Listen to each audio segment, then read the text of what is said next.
Hello, my name is Annalie Martin, and today I am going to try to get through the respiratory assessment, oxygen therapy, review droplet and airborne precautions, and the chest physiotherapy.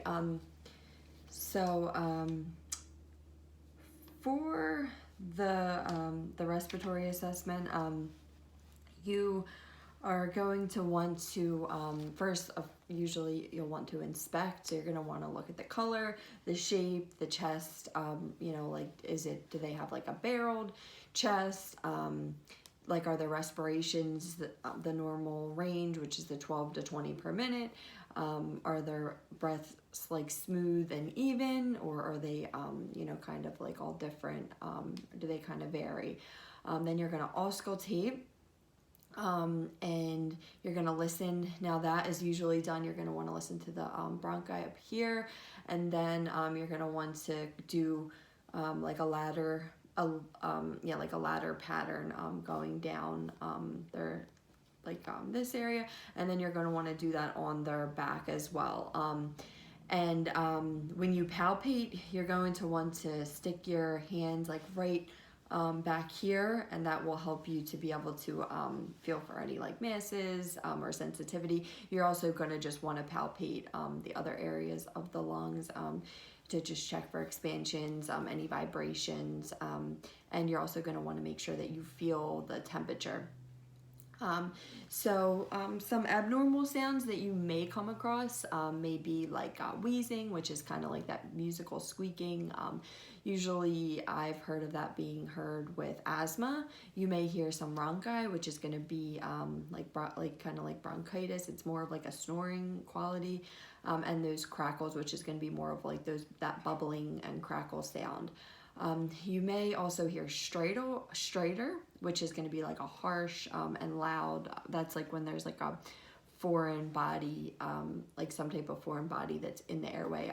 Our teacher told us that is very common with children, because you may hear like they are always swallowing strange things at times. So that could be a possibility. So when it comes to the chest physiotherapy, I have heard that they are using this. I have seen some videos before this about them using this a little bit with the coronavirus. So this was kind of interesting to see, like actually learning it in the practice, because I remember when the coronavirus had first, well, maybe a little bit after, while it started, I remember seeing some nurses post videos that they would try to use this for their patients. So postural drainage is generally either sitting or on your backside. There's like a lot of different ways that you can do it. But if you're using the machine, in the video we watched, the woman did it at an angle, because you want to get that fluid where it needs to go. In her case, they were trying to get it to go down. You may also do it on the side, so you want to make sure that you do it like an hour before meals. And if the patient was laying on the side, you would feel this area right here, and you would put like a towel down, and then you're gonna like cup the areas around where the lungs are, and a lot of the time that will just help kind of break that up, so that they're able to get that out. You may also use like Fowler. Sometimes they use the Trendelenburg or in the stomach, sometimes side lying or sitting up. There's a variation of different like postures that are used for that. So the another thing that I thought was interesting was like the chest compression. It's like a smart vest, and it kind of like compresses your chest like 5 to 20 times. So it just kind of like it kind of like reduces your secretions and moves them upward. So that I also did think was interesting. So I covered the vibrations, the percussions, and then the postural drainage, which would be like all the different positions that you would use. So I did that. I went over the respiratory assessment. Okay, so with the oxygen therapy, you, for one, have your nasal cannula. So in that case, you're going to deliver your oxygen when it's low. And the amount is usually 1 to 2 liters for low flow, 3 to 5 liters per minute, or 6 liters per minute. And then with the maximum flow, that may be like 10 liters per minute or 15 liters per minute. So with that, it's going to be the tube that goes through your nose. So a lot of the time, a complication with that may just be that it comes out. With chronic lung disease, you're going to want to make sure that you limit that rate needed. So that you can raise the arterial oxygen saturation, so you can keep it at that 88 to 92%.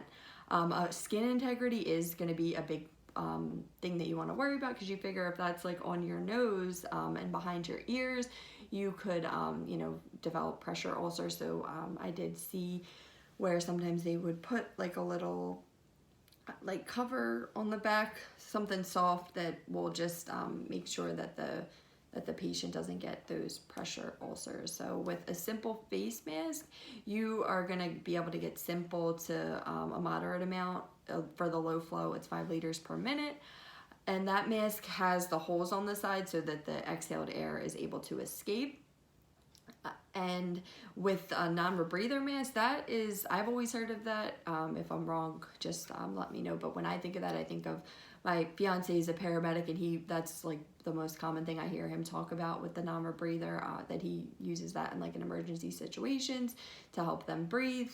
So that is going to be like low flow, which is like 10 to 15 liters per minute.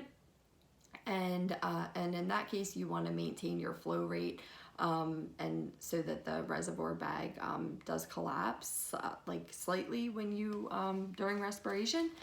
So with the partial rebreather, so you need oxygen, but you don't necessarily need help breathing. That's my understanding of that one, and that will deliver 8 to 11 liters of oxygen. So in that case, you're going to want to set the flow rate so that the mask remains 2/3 of the way full during inspiration. With that, you're going to want to just watch for kinks and twists. Really, with the nasal cannula, you would want to watch that as well, because, and also like sometimes you may go in and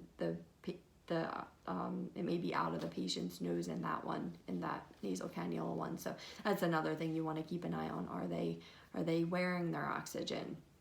And you will want to document like the skin integrity, the rate, the type, the amount, and the duration for all of these. So with the Venturi mask, that is high flow oxygen. That will give like 4 to 10 liters a minute.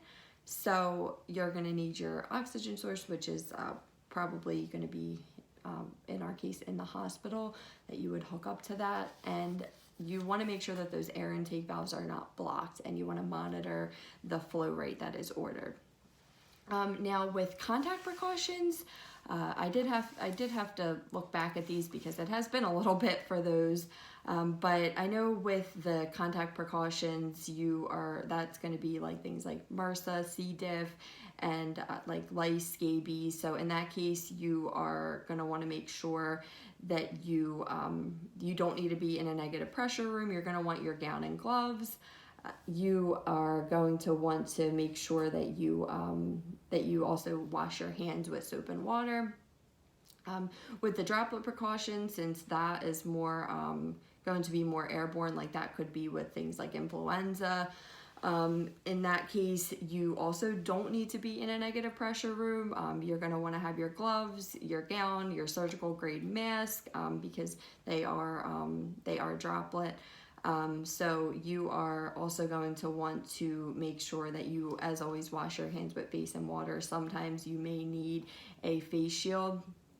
And then with the airborne, that is going to be, I always think of chickenpox and the TB. So in that case, you will want them to be in a negative pressure room, because I always just think of it like it's in the air, so you need to filter that air out. And that is when you would need the N95 mask, because it is in the air. So you want to make sure that you are protecting that from coming in, into your, like breathing, like droplet. I think of that like it's a drop somewhere. So you know, you just want to make sure that you're not touching your surfaces. But with airborne, that is different because you don't have to necessarily touch anything to get it. So that's why how I always remember that that N95 mask is necessary. Okay, and I will come back with my video on the mini nib treatment and the aerosol inhalers. Thank you.